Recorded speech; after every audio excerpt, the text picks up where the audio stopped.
Welcome, everyone, to another executive interview for Becoming Retail.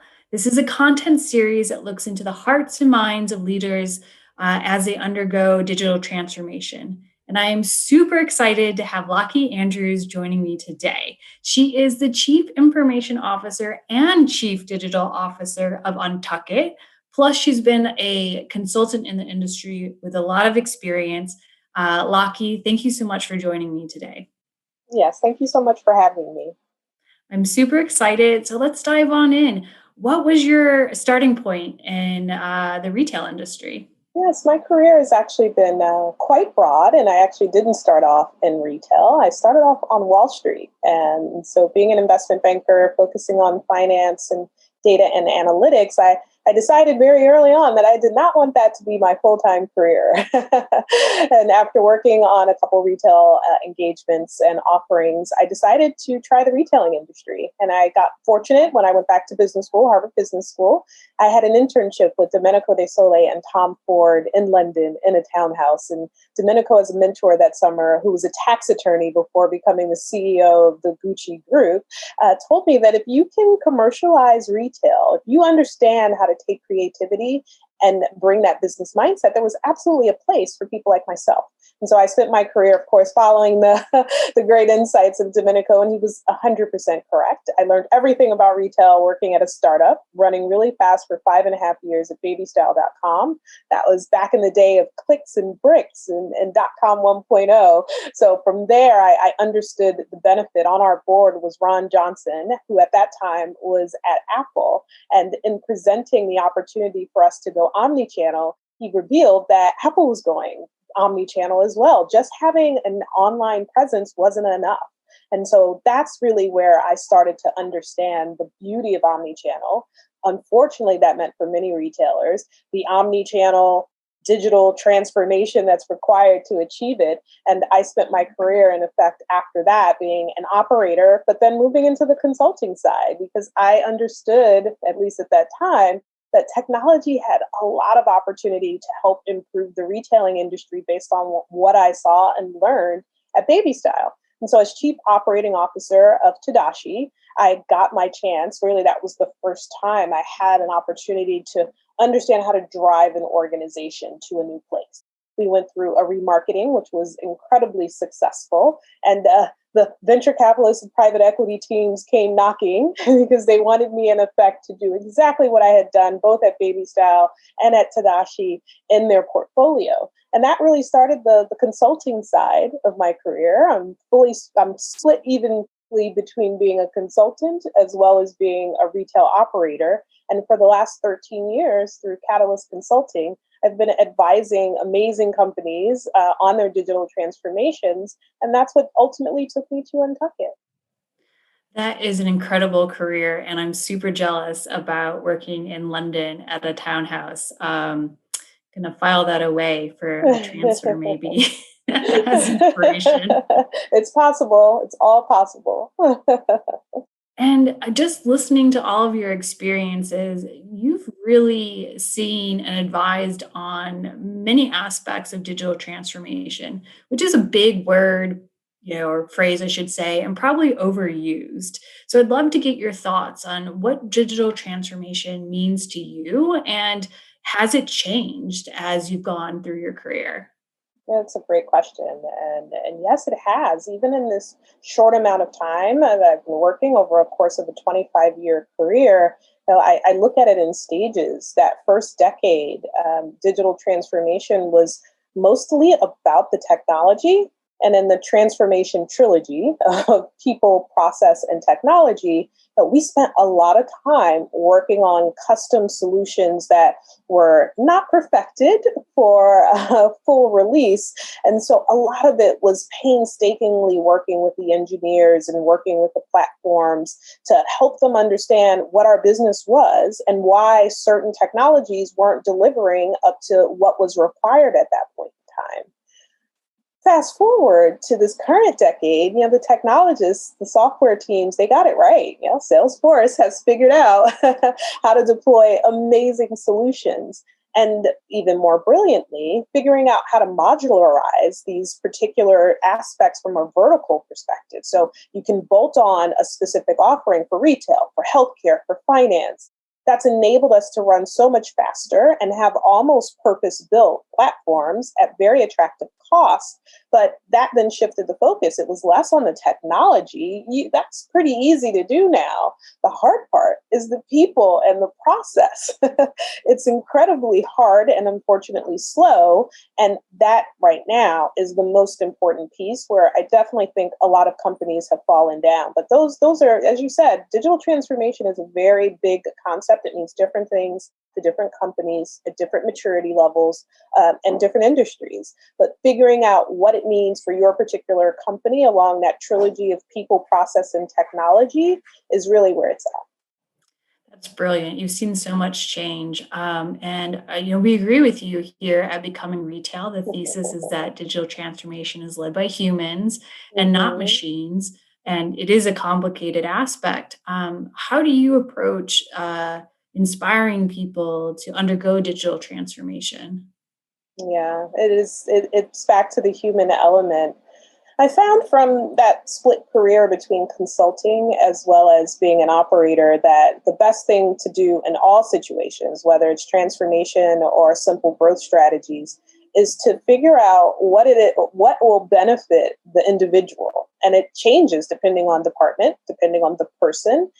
And once you figure out what motivates a particular leader, you really have to double down and understand how you then can deliver that benefit through the technology.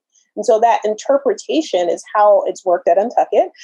This was not a company that was very well suited for a digitally savvy, transformation. They are a startup. They're running really fast. It's about scale and size and speed. It's not about things, as we just discussed, that will take them away from that, potentially could be very time consuming. And with a lean team is definitely not the most efficient when it starts, but appealing to the CFOs, understanding that it took them 3 weeks to close the books. Well, this new technology platform could enable that to shorten to 3 days. That's clearly a benefit that he was able to get on board with very quickly. And then once it's seeded, it really starts to develop a life of its own. It's from the pot to the lawn to the field. You really do have to plant those seeds and understand and have other people get FOMO. They basically come up and say, wow, reduced his time to close from 3 weeks to 3 days. How can you interpret that for my business? That's amazing. I like the leadership by FOMO philosophy. Whatever works, right? I agree. And you just do you have any like keys to a successful digital transformation? Mm. What advice would you give people in that journey? Yeah, there's a lot of best practice that actually gets forgotten. I think sometimes we focus so much on the end goal and forget that it really is a journey. And Mhm. there's a way to start the journey. I'd say, as you know, almost 70% of digital transformations fail. And the reason they fail, there's a couple common things and themes. The first being the business requirements gathering is critical. You have to do that correctly, and then it needs to be translated into technical requirements and language to language. So you need the business drivers and the technical drivers to be on the same page constantly throughout that implementation. I find in my work that's usually where things fail is actually in the beginning. And even if you had a flawless implementation, and again, that's pretty commodity level now, you can partner with some really great system integrators who can deliver a world-class implementation. But if the starting point was incorrect, it really doesn't matter how good they are. So I also find that in that validation step at the end, so going through and user testing and making sure you have considered all possible aspects. I think we get so excited at the end that we're near completion that the testing and the user acceptance testing, both on the technology as well as on the consumer side, the end user of that platform, that's not a place for you to fall down on the 1 yard line right when you're ready for goal. But many teams do, unfortunately, have to pick themselves up again and start. And usually, if it's a failed implementation, as I said, it's at that beginning or at the end. and then it's too late, right? You've implemented a system, people have moved on, and it's really hard to get that energy to go back and fix things. So I definitely say keeping that focus at the start, in the middle, best practice, and then at the end, understanding how to deliver a world-class testing program so that you get the system that you thought you were getting. Mm. Amazing. It's measure twice, cut once, right? At the beginning. And Absolutely, that's absolutely. very key. So let's talk a little bit about your experience as Chief Information Officer and Chief Digital Officer at Untuckit. You alluded to this a bit earlier about how to be successful in digital transformation and inspire people to do that. But in your role, the company is only 10 years old. It started online. Does digital transformation have to happen at these like digitally native relatively recent companies? Interestingly, yes. In taking on the opportunity, many people, because my career has also worked with large multi-billion-dollar companies that are matrix. And as you noted, this is a digital startup that's agile and nimble and fairly young. So they said it must be really easy to do a digital transformation. But as we have just discussed, it's really the people and the process. That's the hard part about these implementations. And while, yes, technical legacy debt and system migration from servers to cloud, yeah, that is a beast in and of itself. You do not usually have that with a nimble startup, but humans love Excel. They hate change. They want to do what's easy, quick, that doesn't require training, that doesn't require testing and having a conversation with the tech department to help them understand why there's a bug or a glitch. So I find that, despite the fact that it is a small company, you still have to go through all of the best practices, managing the people and the process. And that's required. If this truly is a transformation, by definition, there will be change. And when there's change, there's resistance. Understanding how to get buy-in, as I mentioned and gave in an example at Untuckit, building that buy-in from the head and making sure everyone in the company understands why we're marching to this new future is not an easy task. So there's a lot to it, but understandably, it's not as difficult or as long when you're working with a very mature and a large company, but it certainly isn't a walk in the park. Mm, awesome. Thanks for sharing. Yeah, I saw a tweet that said our great grandchildren will still be using Excel, and I believe Mm, it's it. a powerful tool. I'm going to switch gears a bit. You were recognized by Chief Data Officer magazine this year. You were named to its 2020 list of Global Data Power Women, which is just an incredible name for a list to begin with. And we are seeing people talk more about data and analytics in the retail industry. And we, at Becoming Retail, are thinking about it from the standpoint of agility, that you need to have data that's actionable for quick decision making. But I really want to hear your opinion on the role of data and analytics in retail today. Oh, yes, thank you. I'm very grateful for being named to the power list for data and analytics, and it's an impressive list of women who are doing amazing things. And the retailing industry for a long time did not adopt technology at the rate that some other industries and verticals had. And so, whether, there's forces at play that allowed us to wake up to the fact that data is very powerful, but because it's becoming more competitive, data is the new oil. And because it's the new oil, it's only valuable when it's refined. And so in an organization, we're starved for insights. We have so much data that we're creating because of all the touch points, the digital touch points that have been established over the last few years. And many times it sits in siloed infrastructures and it's not normalized, cleansed, validated, ready for use. The number one thing that I hear inside of organizations are people saying, I just don't even know what to do with all this data. I'm completely overwhelmed by it.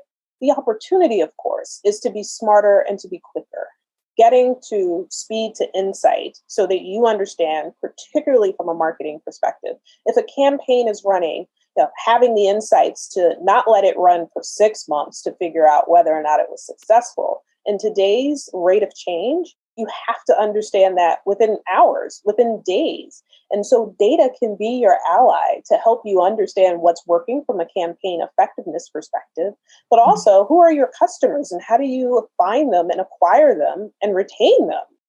All these things can be empowered by data so that you aren't powerless and simply flick on the lights to say, well, my store is open, consumers come. You could actually leverage that data to make sure when you're in operation, you're getting the customers across the threshold to make purchases, to get that conversion level, and then ultimately to be profitable. Amazing. Are there other use cases for data and analytics in retail that you use a lot besides in marketing? Yeah, and merchandising. Now that we've marched into this omni-channel world, understanding where the product needs to be positioned within the supply chain is important. And you can't do that without having the right data and a long history. We typically say 6 months at least. But then being able to feed the data models to help you understand at scale, there's no way if you're running a multi-million dollar or even billion-dollar business that you can have humans do this at scale. It's Mhm. required to have a very robust and clean data sets so that the models can help you predict behaviors. And so throughout the entire enterprise, we're leveraging data to be smarter, to make sure from an omni-channel perspective, if we know there'll be shipping delays, we can then position more products, the popular product that we have a high degree of confidence will sell out and sell at a rate that's very impressive. We position that inventory in the stores. And then through buy online, ship from store, the customer, because the traffic is mostly online right now, the customer then will have a quicker time of actually receiving the product because we positioned it in their market. All of this is only enabled via data, and so many companies have not set themselves up with the right data governance structure, the right data methodologies to be able to leverage that data to get to the speed to insight. And that's excellent, bridging right into the next question, which is, what are the common challenges with data and how do you overcome them? Yes, it's important to really take a step back and understand where is the data hub within your company.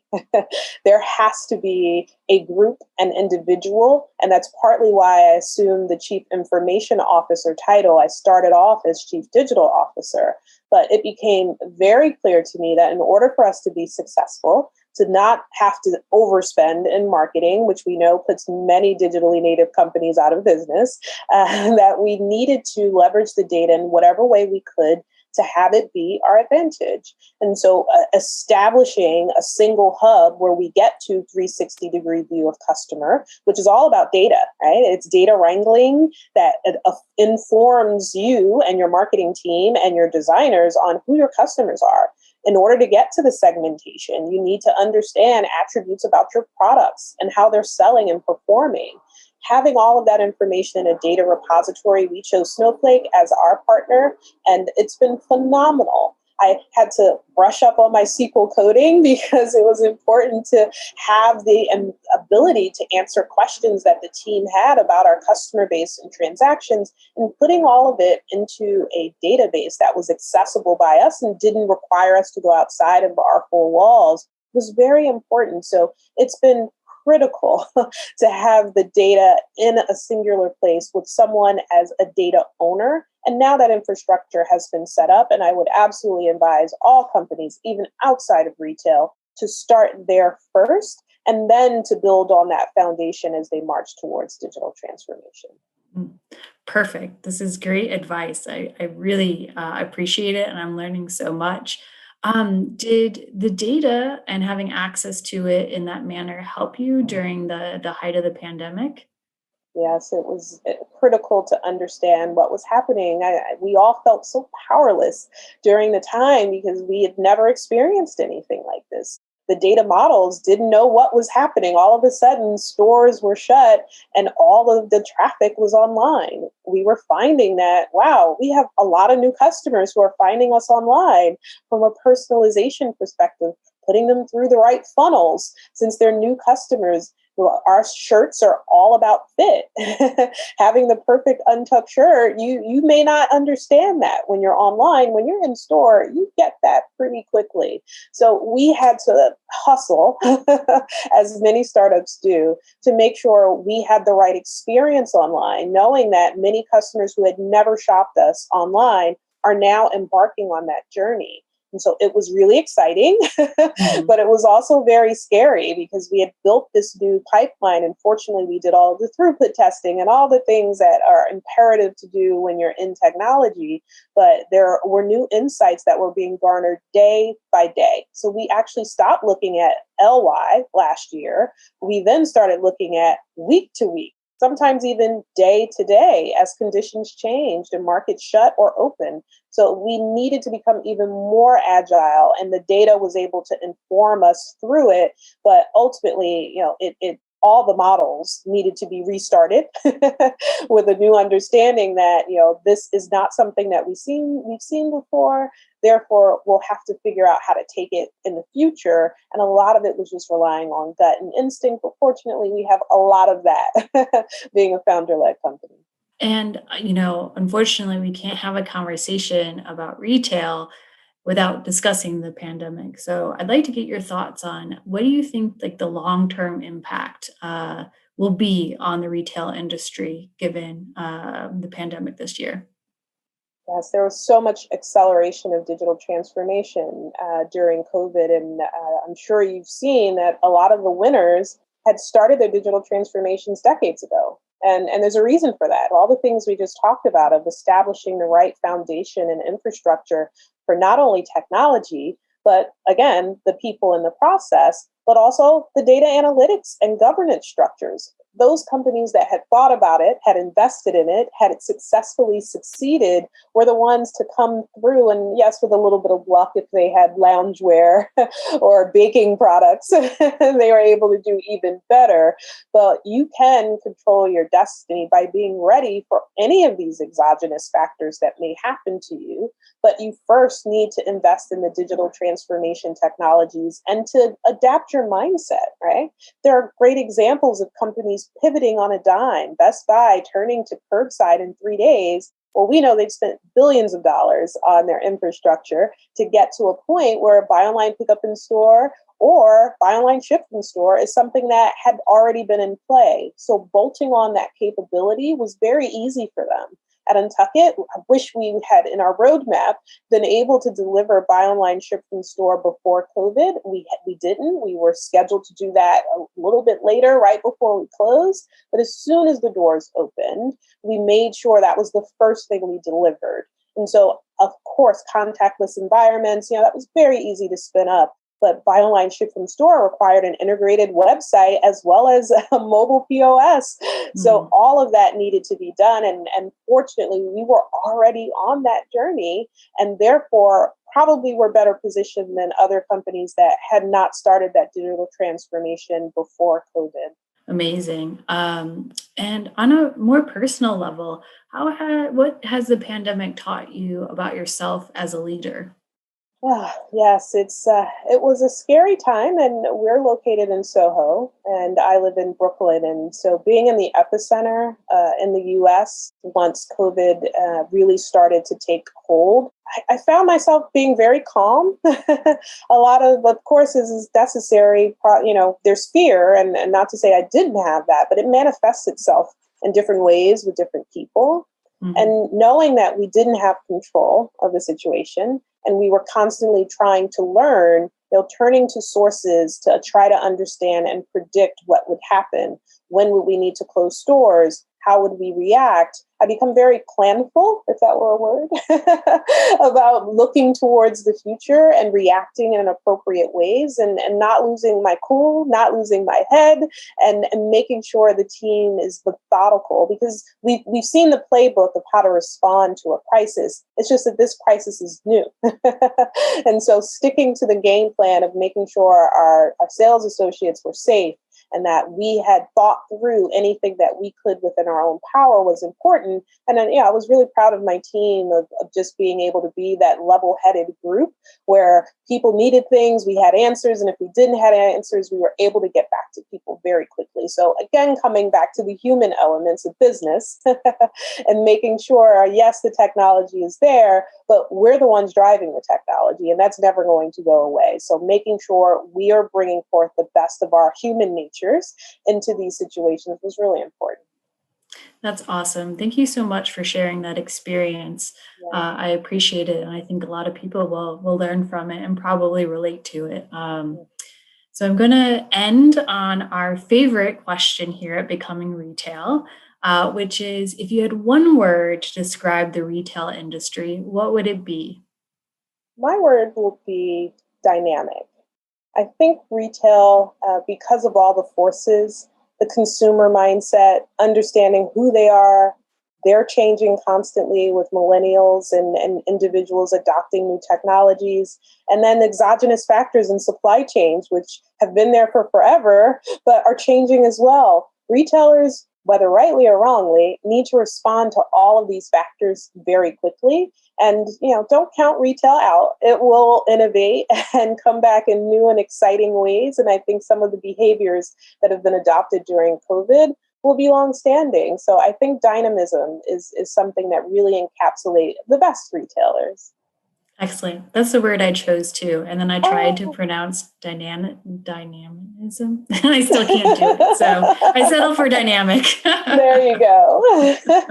Close enough. there you go. Well, thank you so much for your time today, Lockie. I greatly appreciate it. We're so excited to have you part of Becoming Retail. Thanks again. Thank you so much. Have a great day. You too.